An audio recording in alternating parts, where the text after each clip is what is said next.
दोस्तों, यह कहानी शुरू होती है जब एक बड़े प्रदेश का राजकुमार अपना राजमहल सब कुछ त्याग कर बौद्ध संघ में शामिल हुआ। शुरुआती दिनों में नए भिक्षु ध्यान करना सीखता। इसके साथ साथ गौतम बुद्ध उन्हें भिक्षा मांगने भेजते ताकि भिक्षुओं का अहम कमजोर हो और उनका व्यवहार विनम्र हो जाए। संघ में आने के कुछ समय पश्चात राजकुमार भी भिक्षाटन पर जाने लगा। शुरू शुरू में सब ठीक था, लेकिन कुछ ही दिनों में घटना घटी जिस कारण राजकुमार विचलित हो गया और उसने भिक्षाटन पर जाने से मना कर दिया। भिक्षाटन का नियम था कि भिक्षु को केवल 2 घरों में भिक्षा मांगना और ना मिले तो आश्रम वापस आकर जल ग्रहण करना। एक बार राजकुमार भिक्षुनगर में भिक्षा मांगने निकला और दुष्सहयोग से भिक्षा नहीं मिली। शुरू में राजकुमार भिक्षु को निराशा हुई, लेकिन कुछ ही पलों में उसका मन शांत हो गया, जैसे कुछ हुआ ही ना हो। बिना प्रयास के आज भिक्षु बड़ा प्रसन्न था। उसने लौटकर गौतम बुद्ध से कहा, आज मुझे भिक्षा प्राप्त नहीं हुई, लेकिन मेरा मन शांत है। ना किसी विचार ने मुझे परेशान किया। गौतम बुद्ध भिक्षु की सारी भावनाएं समझ रहे थे। तथागत ने कहा, अच्छी बात है, अब तुम कल महल की तरफ भिक्षा मांगने जाना। भिक्षु ने आज्ञा का पालन किया और अगले दिन भिक्षा मांगने निकल गया। कुछ देर बाद जब भिक्षु महल के आगे से गुजरा तो उसे अपना महल याद आ गया कि कैसे वह ऐशो आराम का जीवन जीता था। भिक्षु ने सोचा, महल में खाने को स्वादिष्ट पकवान मिलते और सेवा करने को कई नौकर होते और सभी प्रकार के सुख मिलते। ऐसा सोचते सोचते भिक्षु के मन में इच्छा हुई कि आज बढ़िया भोजन मिल जाए। तभी भिक्षु सचेत हो गया कि यह सब अतीत की स्मृतियां हैं और मैं केवल इन्हें देख रहा हूं। पुरानी यादों के ताजा होने से मन में कुछ इच्छाएं प्रकट हो रही हैं। अगर मैं इन शारीरिक इच्छाओं को पूरी करने की लालसा रखूं तो मैं मन की शांत और यह जागृत अवस्था खो दूंगा। भिक्षु ने महसूस किया कि जब जब हम स्वयं को 2 कदम आगे ले जाते हैं तो चेतना का स्तर ऊपर उठते हैं। तब तब मन इस प्रकार के खेल खेलता है। जब हम मन को शांत करने लगते हैं तब मन हमें बेचैन करने पूरी कोशिश करता है। भिक्षु यह सोचकर बहुत खुश हुआ, क्योंकि आज उसने आत्मचिंतन से मन के बारे में गहरी समझ और सूक्ष्म दृष्टि प्राप्त कर ली। भिक्षु ने आश्रम आकर गौतम बुद्ध को सारी बात बताई और कहा, तथागत, आज मुझे आपकी कृपा से सूक्ष्म दृष्टि प्राप्त हुई। मन हमें बार बार इच्छाओं में उलझाना चाहता था। महल को देखकर मुझे भी पुराने सुखों का स्मरण हो आया, लेकिन आज भी विचार मुझे छू नहीं पाए। गौतम बुद्ध ने कहा, अच्छी बात है, कल नगर की दक्षिण दिशा में जाना, वहां एक हवेली है, वहां मन और विचारों पर उपदेश देकर आना। भिक्षु बहुत खुश हुआ।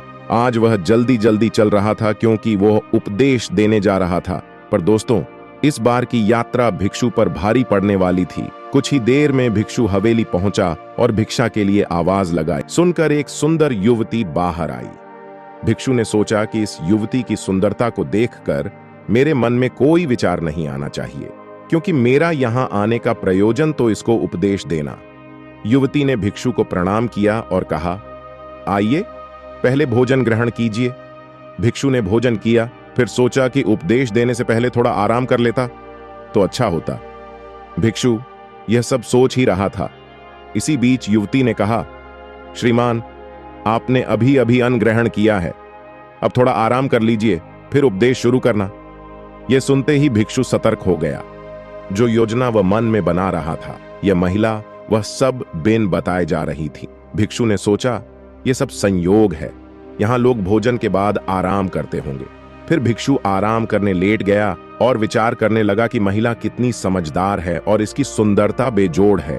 अगर मैं राजकुमार होता तो ऐसी ही स्त्री के साथ विवाह करता। भिक्षु के मन में ऐसे ही कुछ विचार चल रहे थे। इतने में युवती फिर से आई और बोली, अगर आप राजकुमार होते तो मुझे उपदेश कैसे कराते? भिक्षु जी, आप तो मुझे उपदेश देने आए थे ना? युवती का इतना कहते ही भिक्षु को स्पष्ट हो गया कि युवती तो मन पढ़ सकती है। भिक्षु घबरा गया और हाथ जोड़कर पूछा, क्या आप मेरा मन पढ़ सकती हैं? युवती ने कहा, क्षमा कीजिए, ध्यान करते करते मेरा मन शांत हो गया है, इसलिए बड़ी आसानी से मुझे दूसरों के विचार अपने आप महसूस हो जाते हैं, उनकी भावनाएं समझ आ जाती हैं। जब भिक्षु ने सुना तो उसके पैरों तले जमीन सरक गई। फिर बिना कुछ बोले भिक्षु तत्काल आश्रम की ओर चल पड़ा। रास्ते में चलते हुए भिक्षु का दिमाग फटा जा रहा था। उसकी बेचैनी बढ़ गई थी। भिक्षु खुद को कोसने लगा कि मेरे मन में युवती के लिए ऐसे विचार क्यों आ रहे थे। उसने मेरे बारे में क्या सोचा होगा। अगर यह बात लोगों को पता चलेगी तो लोग भिक्षुओं और संघ के बारे में क्या सोचेंगे। आज भिक्षु बहुत लज्जित महसूस कर रहा था और वह थोड़ी ही देर में आश्रम पहुंच गया। जब भिक्षु गौतम बुद्ध के सामने पहुंचा तो तथागत ने देखा कि उसके चेहरे की रौनक जा चुकी है। दोनों कंधे झुके हुए थे। भिक्षु ने बुद्ध से कहा, अब मैं कभी भिक्षा के लिए नहीं जाऊंगा। तथागत ने कहा, पहले आराम से बैठो, फिर मुझे बताओ कि तुम्हारी चाल में इतनी थकान क्यों है। आज तुम्हारे चेहरे पर तेज की जगह गलानी की भावना क्यों है। भिक्षु ने सारी बात बताई और कहा, मैं सब कुछ जानते हुए भी महिला की सुंदरता के बारे में और अन्य चीजों के बारे में सोच रहा था। मैं मन से पूरी तरह हार गया।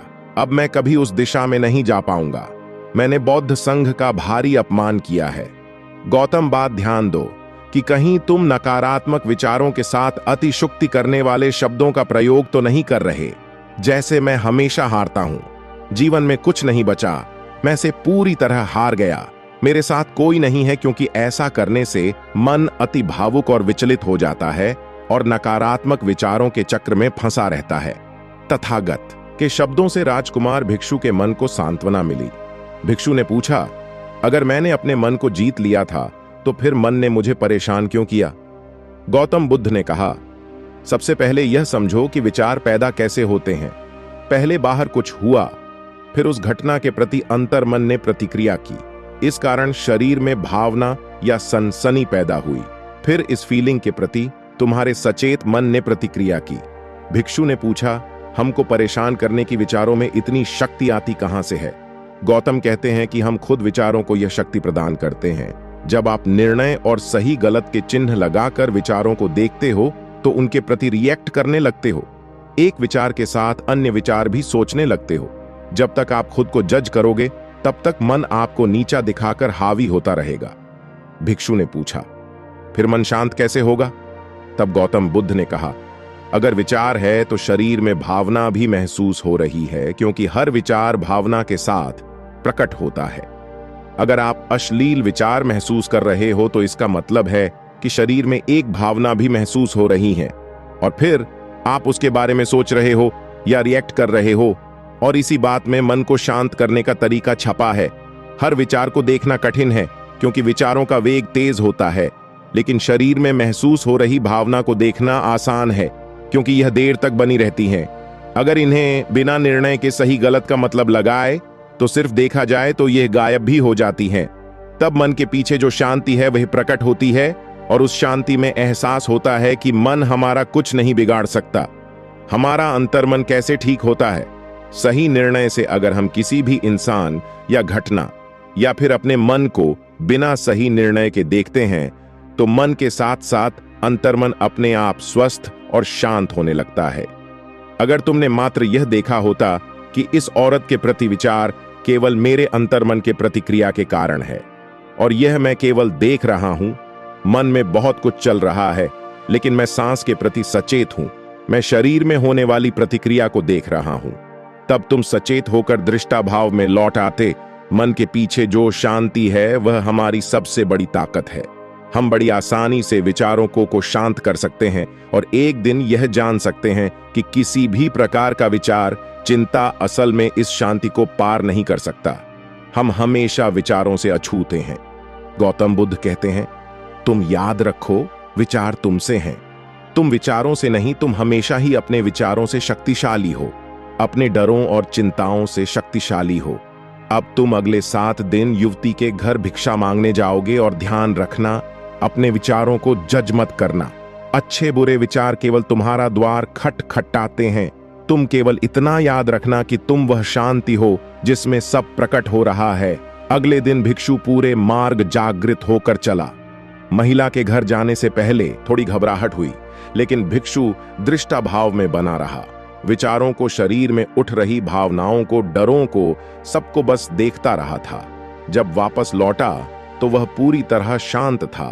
आज उसने सही मायने में मन को जीत लिया और उसके अंदर अहंकार भी नहीं था। आज उसने सही मायनों में मन को पार कर लिया था।